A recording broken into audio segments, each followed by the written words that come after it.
Our great philosophers would always tell us that one of the deepest desires of every human person is to be happy. Everything that we would like to do in our lives, we always want to be happy.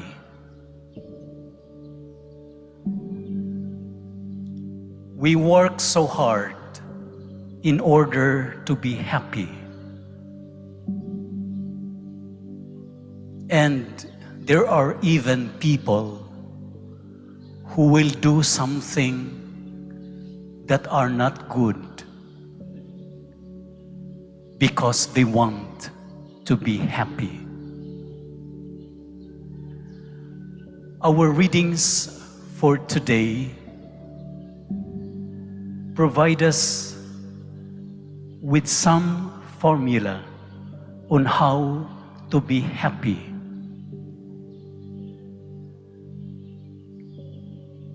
But the ways of the Lord for us to experience joy and happiness is different from the way the world looks at it.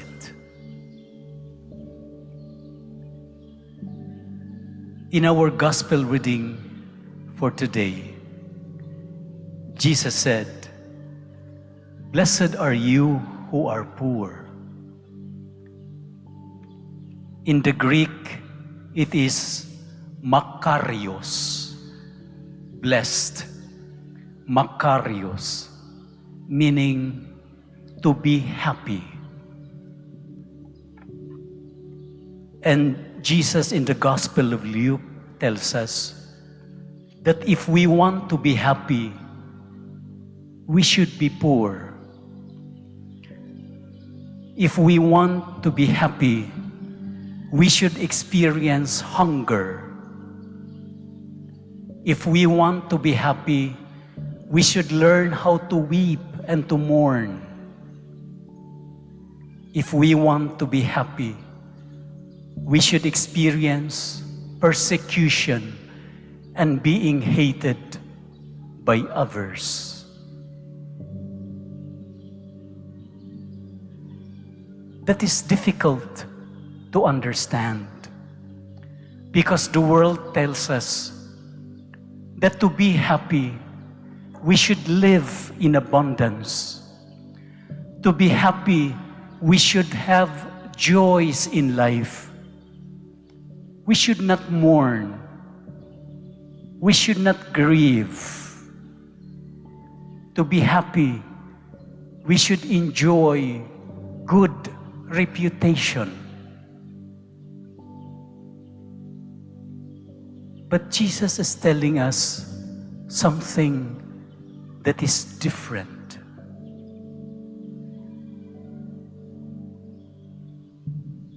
And our responsorial psalm captures the key to understanding our readings for today. It says, "Blessed are they who hope in the Lord." To be happy is to anchor our happiness in the Lord. The source of our real joy only comes from the Lord, not from riches, not from material things, not from good reputation. Because prophets in the Old Testament and in Scriptures did not enjoy good reputation. Prophets in the Old Testament were always persecuted and maltreated by people because they spoke for the truth and for justice. Blessed are they who hope in the Lord. The world always tells us to be always optimistic, to maintain positive thinking. But there is a big difference between optimism. There is a big difference between optimism and truth. A person becomes optimistic after an inventory of one's resources. And because we are equipped, we become confident that things will be fine and things will be better. But hope is different. Hope is different because we discover that we lack so many things. We are in need of so many things. Many things that we are in need of, that we cannot provide for ourselves. And because of our neediness, needs that we cannot provide to ourselves, we do not become confident. We become hopeless. And because of that hopelessness and neediness, we turn to someone who is more powerful than us. And we call him God. And that is the difference between optimism and hope. In optimism, we have inventory of our own resources. And because we feel that we have enough, we are ready to face the world. Because we are equipped, we are ready to face the challenges in life. But hope is different. In hope, we do not feel confident because we know that we lack resources. And because we lack resources, we turn to God for help. And we become blessed because to be blessed means to turn to God. Tomorrow, February 14, is a time of joy for all of us. Hopefully for all of us. Bisag katong wala gihigugma o hinigugma. We can be loving even if we don't have a special someone. But tomorrow, February 14, is a very significant date for me. Because 4 years ago, this was the very date that I went from Tagaytay to the nunciature to say my yes, that I will accept that I will be the third bishop of Tandag. When the nuncio was holding my hand while asking me, do you accept the challenge and the mission of the Pope that you will be the new bishop of Tandag? I told him, I am so afraid. And I feel so inadequate because the demand is so enormous and my resources are so inadequate and limited. But I told him, but only in faith, I will say yes to the mission. That yes was not a confident yes.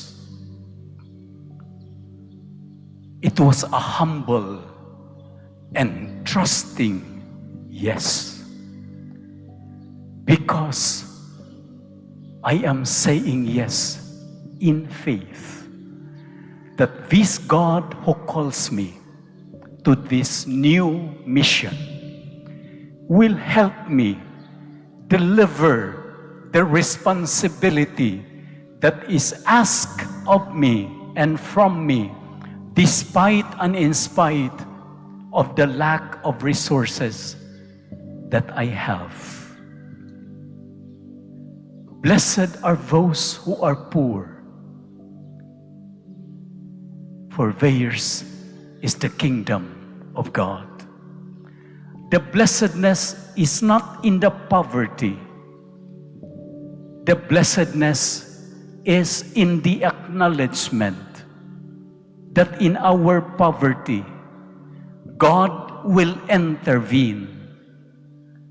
The poor are blessed in scriptures and up to now because their poverty has become or had become the privileged opportunity and moment for God to enter into their very lives. Blessed are those who are hungry. Those who are hungry because from their limited resources, they share so that people have something to eat. And in contrast to this, Jesus said, woe to those who are rich, who are enjoying the abundance of life, and they become negligent in the needs of others, that they can afford to enjoy the blessings of lives while people are hungry. They are not blessed. The rich can only be blessed if in their abundance they will learn to share the good things that they have received from the Lord. Blessed are those who are in power, if they will maximize their power to seek the common good. Blessed are those who are persecuted, whose reputations were destroyed for speaking for the truth and for speaking for justice. Jesus is not condoning and patronizing poverty. He is telling us that to be poor is something good. To be hungry is something good. To mourn because we love and we want to be in solidarity with those who are in grief. That to grieve is a blessing because grief is the price we pay for love. Woe to a person whose parents died and they cannot afford to mourn and shed tears because they do not have good memories with them. When someone dies and we shed tears, we are blessed because the tears are reminders of how precious the person who passed away.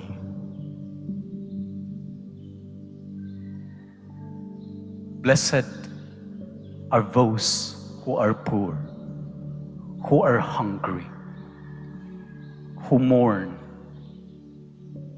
who are persecuted. Not because they are poor, not because they are hungry, not because they are mourning or they are persecuted,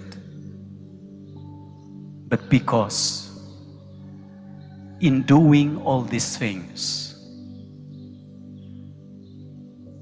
they experience all these difficulties because they have served others. And you know all these things: poverty, hunger, grief and mourning, and persecution. These are all the things that this man hanging on the cross experienced himself. Blessed are those who are poor. Poor is stripped of everything because he wanted to show love to us. Stripped of everything, powerless, taunted by soldiers, abandoned by friends, because he wanted to save us. On the cross, he was thirsty and hungry. On the cross, he was no longer adored by those people who had their fill after the miracle of the multiplication of the loaves. And therefore, Jesus is telling us, blessed are those who are poor, because you share what you have to those in need. Blessed are you when you are hungry, because of your generosity to the poor. Blessed are you who mourn in solidarity with those people who are experiencing losses in life. Blessed are you when you are maltreated by people because you spoke for justice. Because when you do that, you become like me. And therefore, the blessedness is not focused on what we will be receiving from God. The blessedness is focused on our closeness with God. We become like Him. We become close to Him. That is why St. Paul says, nothing can separate us from the love of God. Whether persecution, whether death, whether poverty, or abundance, or good life. It doesn't matter. Because in abundance or in need, God is with us. I see a number of you who are married couples. Isn't it not true that on your wedding day, you pray for this prayer? Grant us, O Lord, to be one heart and one soul. From this day forward, for better, for worse, for richer, for poorer, in sickness and in health, till death do us part. You are praying to the Lord. Nothing can stop us from loving one another. If you provide us with blessings because of our hard work together, we thank you for all the blessings. If we become poor because we let go of our properties, because one of the members of the family is sick, and we are willing to forgo all our resources and properties, we are blessed. We are ready to be poor as couples so that our children will have a better education, will have a brighter future. And poverty and love are very much connected. Because only those people who are willing to be poor are capable of truly loving. Love will make us poor.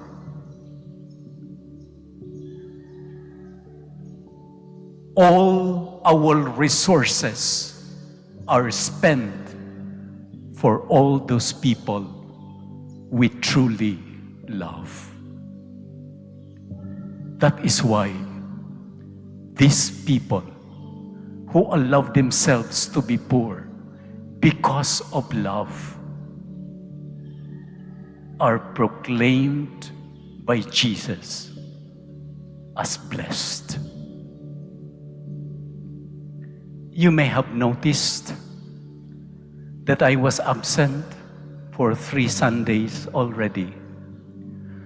I have received so many text messages asking if I am fine or not. Because usually when I am absent here at the Cathedral for the Sunday Masses, you would see me in our webpage, in our Facebook webpage, that I am celebrating Masses in other parishes. But this time, I was not in other parishes. And I was not also at the Cathedral for the past 3 Sundays. Because I was infected of COVID-19. It was something difficult because I had some symptoms. And I even went to Adela Cerati Memorial Medical Center. And I thank all those doctors and those people who attended me. But you know, I considered it as a blessing. You know, I have been very careful. 5 times I had my quarantine because I'm always exposed to different situations where I was so vulnerable to infection, especially with my situation as a cancer patient. I tried to be very careful with my health. But after 5 quarantines, I was infected because I have to serve. But I considered it as a blessing because for me, it would be sad. It would be sad if in a country and a diocese where thousands are infected of the virus and we cannot see priests and bishops among those who are infected. The infections of priests and bishops are a testimony of a church that is incarnated in the very crisis and difficulties of our people. And that is why I felt so privileged to be infected of the virus. I did not pray for that. But as leaders, while we continue to protect ourselves, just like what you are doing, please do not interpret it, do not misinterpret me that you are not infected and therefore you are not a good person. No. You are not infected because you are not negligent. You try to observe protocols. But those of you who were infected and who are infected now, because you open yourselves to the realm of vulnerability, because you want to serve, blessed are you. And that is why, while we are worried for our government officials and church leaders to hear that they are infected, we are also consoled, and even more consoled, that we have government leaders and church leaders who are infected because they are able to discharge their responsibilities. What a pity if we are not infected because of our fear, that we just stay in our rectories, in our convents, while people are seeking for sacramental services and we cannot deliver it because of fear. We would rather be infected because we have served. Because once we are in power, we become vulnerable and we take the risk for that vulnerability because of our love for the people that we serve. Let us continue to observe the protocols. Let us not be negligent, but let us not also forget those of us who have important responsibilities, that the safety of our people means risk on our part. And that is why we are called leaders. Because every time there is danger, we are the first ones to go. And this is what parents are doing. This is what our medical practitioners and other frontliners are doing. Many of our doctors have been infected by the virus because they want safety for all of us. That is the price of loving. That is the price of service. And that is why Jesus said, "Blessed are you who are poor, who are hungry, who mourn, who are persecuted, and who allow their lives to be miserable because of your great love and service for the people." May God continue to bless us, even if the blessings would mean being vulnerable, being placed in risky situations. Because a blessing is not just a privilege, it is also a task and a responsibility. Blessed are we who are poor, but blessed also those who are rich, those living in abundance, who make use of all their possessions and positions to serve the common good. Happy and blessed are those who hope in the Lord. Amen.